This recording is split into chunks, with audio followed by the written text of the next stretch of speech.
Terima kasih pemirsa, Anda kembali bersama kami dalam program Dialog Khusus yang hari ini masih bersama dengan Dinas Kesehatan Kabupaten Kediri membahas seputar tema kita hari ini adalah peringatan Hari AIDS Sedunia tahun 2022. Tadi sudah sedikit ya di segmen sebelumnya sedikit kita bahas apa saja pelayanan yang ada di RSUD SLG yang hari ini sudah hadir. Ada Dr. Ferry dan juga tentunya Dr. Bambang yang merupakan Kabid P2P Dinas Kesehatan Kabupaten Kediri. Ini akan kita lanjutkan perbincangan kita hari ini, dokter, terkait dengan layanan PDP. Ya. Apa yang dimaksud dengan layanan PDP dan apa bedanya dengan puskesmas yang bukan PDP? Ya. Seperti itu. Terima kasih. Jadi terkait dengan PDP, ini yang pertama adalah singkatannya perawatan, dukungan, dan pengobatan. Artinya setiap fasilitas kesehatan yang kami tunjuk untuk menjadi Vaskes PDP ini mampu untuk memberikan pengobatan awal dan seterusnya, termasuk di dalamnya tentunya adalah supporting kepada pasien tentunya, dan harapannya adalah ada proses edukasi juga di sana. Beda dengan layanan di tempat lain yang bukan PDP, di mana mereka hanya bisa memberikan layanan tes. Ini bedanya.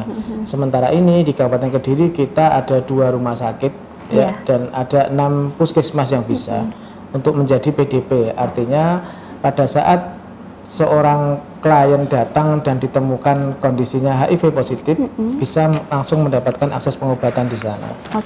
PDP ini ke depan akan kita kaji untuk kita kembangkan lagi atau replikasi di beberapa wilayah menurut nanti sebaran dari kasus HIV di Kabupaten Kediri begitu. Baik. Jadi ada 6 puskesmas ya. Kalau ada total puskesmas di Kabupaten Kediri ada berapa, dokter? Total puskesmas ada 37. 37. Iya. Dan nantinya insya Allah akan memberikan target ya semuanya bisa melayani PDP. Harapannya itu ya? Begitu ya. Baik. Kalau terkait dengan PDP, bagaimana alur untuk mendapatkan layanan di Poli PDP, Dr. Ferry? Iya. Jadi untuk pasien yang di SLG ini alurnya ada 2, yaitu pasien yang baru maupun yang kedua adalah pasien yang lama yang sudah kontrol untuk mengambil obat. Untuk pasien yang baru alurnya adalah dengan mendaftar ke poli dalam atau poli anak sesuai dengan kriteria usianya. Kemudian di sana dilakukan pemeriksaan awal apakah ada indikasi mengarah ke gejala HIV atau tidak. Kemudian setelah itu arahkan ke poli VCT, kemudian dilakukan testing, dan setelah hasilnya keluar dan memang ternyata positif, maka ditangani di poli PDP untuk mendapatkan obat anti HIV, kemudian diarahkan ke farmasi dan kemudian selesai pulang. Untuk pasien yang lama yang sudah kontrol ini pasien diarahkan untuk kontrol langsung ke poli PDP untuk pengambilan obat dan kemudian ke farmasi dan mendapatkan surat kontrol yang berikutnya. Baik. Dan tadi juga sudah disampaikan ya terkait dengan rawat jalan, terus kemudian rawat inap juga. Nah, ini kriteria seperti apa dari orang-orang yang HIV ini sampai melakukan rawat inap begitu? Iya, biasanya untuk pasien HIV yang sudah mencapai stadium yang klinis yang agak berat, yaitu biasanya stadium 3 atau 4, itu terkadang memang kondisi tubuhnya sudah mengalami penurunan kekebalan tubuh yang sangat berat, gitu ya, drastis, sehingga muncul berbagai macam keluhan, terutama biasanya yaitu dengan disertai diare, diare yang cukup berat yang tidak bisa berhenti dengan obat-obatan biasa, sehingga menimbulkan dehidrasi atau kekurangan cairan, sehingga pada pasien HIV ini harus dirawat inap untuk mengatasi kondisi diarenya atau dehidrasinya. Bisa juga dengan kondisi infeksi yang istilahnya oportunistik, istilahnya karena kondisi kekebalan tubuh yang menurun sehingga terjangkit berbagai macam penyakit infeksi, yang mana pada orang normal itu biasanya tidak sampai bisa untuk mencegah terjadinya penyakit itu. Misalkan kondisi infeksi TBC atau juga dengan kondisi infeksi virus meningitis dan lain-lain, itu sehingga membutuhkan rawat inap di rumah sakit. Berbicara dengan program apa saja, Dok, yang saat ini itu diberikan Dinas Kesehatan dalam upaya pencegahan dan penanggulangan HIV/AIDS di Kabupaten Kediri? Yang pertama adalah tentunya kita sekali lagi penyebar luasan informasi terkait penyakit HIV ini. Ya. Meskipun sudah sekian lama, tapi masih banyak masyarakat yang belum memahami, sehingga selalu saja muncul stigma dan diskriminasi. Ya, jadi selalu kita sampaikan untuk ke semua vaskes yang ada penyebar luasan informasi. Kemudian yang kedua adalah beberapa waktu yang lalu kita juga melaksanakan kegiatan promotif terkait promosi penggunaan kondom khususnya pada yang pasangan, sehingga memperkecil resiko penularan. Oke, meminimalisir. Iya, meminimalisir. Berikutnya adalah kita berkoordinasi dengan pengelola program yang lain seperti TB. Tadi juga disampaikan Dr. Ferry, TB ini adalah salah satu infeksi oportunistik yang selalu muncul pada saat kondisi tubuh kita turun, sehingga di mana diketemukan pasien TB akan selalu kita cek HIV-nya. Dan berikutnya dengan program kesehatan ibu dan anak, di mana setiap puskesmas wajib bisa melayani pemeriksaan ANC terpadu. Di dalamnya tentunya ada pemeriksaan HIV untuk ibu hamil. Nah, ini bagian dari program pencegahan penularan ibu ke anak, sehingga harapannya adalah dengan ditemukan ibu hamil yang positif HIV sedini mungkin, ini akan segera mendapat penata laksanaan sesuai standar. Harapannya adalah resiko bayi yang dilahirkan nanti juga minimal untuk mengidap HIV. Jadi itu beberapa kegiatan kita. Di samping tentunya kita akan terus memperluas vaskes yang mampu melaksanakan PDP untuk mendapatkan akses pelayanan. Oke, baik. Jadi tadi sedikit disinggung dokter terkait dengan pelayanan ibu dan anak. Nah, ini kan mungkin orang-orang menyebutnya kalau ibunya sudah positif, berarti anaknya lahir otomatis positif dong, gitu. Ini bagaimana mengubah mindset masyarakat seperti itu?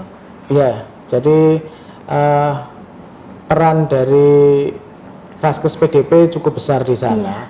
Jadi teman-teman yang ada di vaskes tingkat pertama di puskesmas itu melaksanakan screening pada ibu hamil, di mana setiap ibu hamil harus mendapatkan pemeriksaan HIV, ya, terutama di trimester pertama. Harapannya adalah bila mana ditemukan, sekali lagi segera akan dirujuk ke vaskes yang PDP tadi untuk mendapatkan dukungan, untuk mendapatkan pengobatan, sehingga nanti anak yang dilahirkannya tentunya resikonya lebih minimal. Ini yang selalu kita sampaikan, pentingnya untuk mengetahui status HIV sedini mungkin, sehingga pengobatannya bisa lebih adekuat nantinya. Oke, dan jangan takut ya untuk tes, ya, untuk periksa. Nah, ini sangat penting untuk mendeteksi di sana. Iya, oke, baik. Kalau terkait dengan keunggulan layanan PDP di RSUD SLG Kabupaten Kediri apa aja, Dok? Ya, di SLG Kediri tentunya karena kita PDP-nya bertempat berlingkungan di rumah sakit. Kebetulan RSUD kita memiliki pemeriksaan penunjang yang cukup lengkap, sehingga memang kita punya keunggulan tersendiri, terutama untuk penderita-penderita yang memerlukan penanganan lebih khusus atau lebih lanjut. Jadi contoh misalkan di kita sudah ada pemeriksaan penunjang berupa ronsen, radiologi, kemudian juga pemeriksaan laborat untuk viral load itu juga insya Allah kita bisa melakukan sendiri, sehingga pemeriksaan atau kebutuhan dari pasien yang berobat di SLG ini bisa dipenuhi di satu tempat seperti itu. Kemudian yang berikutnya juga selain pemeriksaan penunjang yang diperlukan, kita juga sudah memiliki tenaga ahli atau dokter spesialis yang cukup lengkap, sehingga apabila pasien atau penderita HIV ini memerlukan penanganan ahli atau spesialis di bidang yang lain, itu kita tidak perlu merujuk ke fasilitas layanan atau rumah sakit yang lain, cukup di tempat itu bisa langsung ditangani oleh dokter ahli yang diperlukan. Oke, baik. Dan tentunya dari tenaga kesehatan itu juga tidak bisa bekerja sendiri, pasti ada juga dari kolaborasi dari pendukung lainnya, begitu. Nah, selama ini apakah ada kolaborasi dengan pendukung supaya, Dok?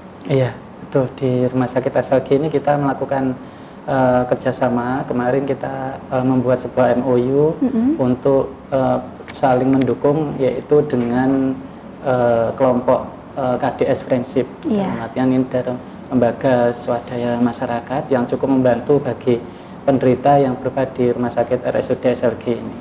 Jadi salah satu perannya yaitu dengan memberikan dukungan atau support terhadap pasien ini.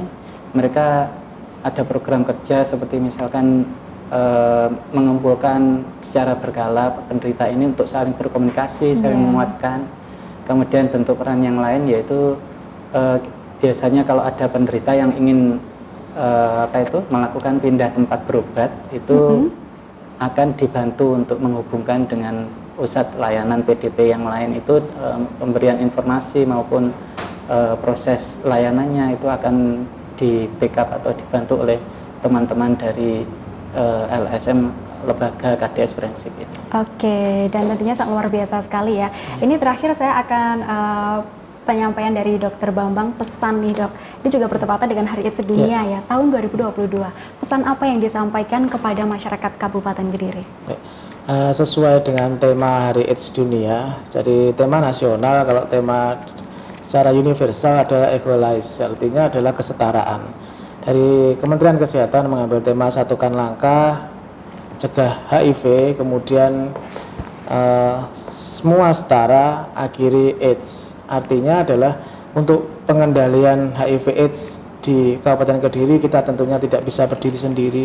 Perlu peran serta dari seluruh lapisan masyarakat, termasuk kelompok dukungan sebaya, di mana kita bersatu padu sesuai dengan peran dan fungsinya masing-masing untuk bisa mengakhiri AIDS di tahun 2030 ini. Oke, baik, luar biasa. Tentu bukan hanya dari dukungan sebaya saja, bukan hanya dari layanan kesehatan, tapi kesadaran masyarakat itu juga sangat penting masyarakat, ya. Betul. Oke, baik pemirsa, itulah tadi perbincangan kita di segmen 2 ini bersama dengan dua narasumber yang hebat, yang luar biasa, sudah memberikan penjelasan kepada Anda. Jangan takut untuk tes HIV/AIDS. Jadi semuanya tadi sudah disampaikan, fasilitas yang ada di RSUD SLG sudah lengkap dan tentunya didukung dengan tenaga kesehatan yang profesional. Kami akan segera kembali hadir untuk Anda dalam dialog khusus usai jeda pariwara berikut ini.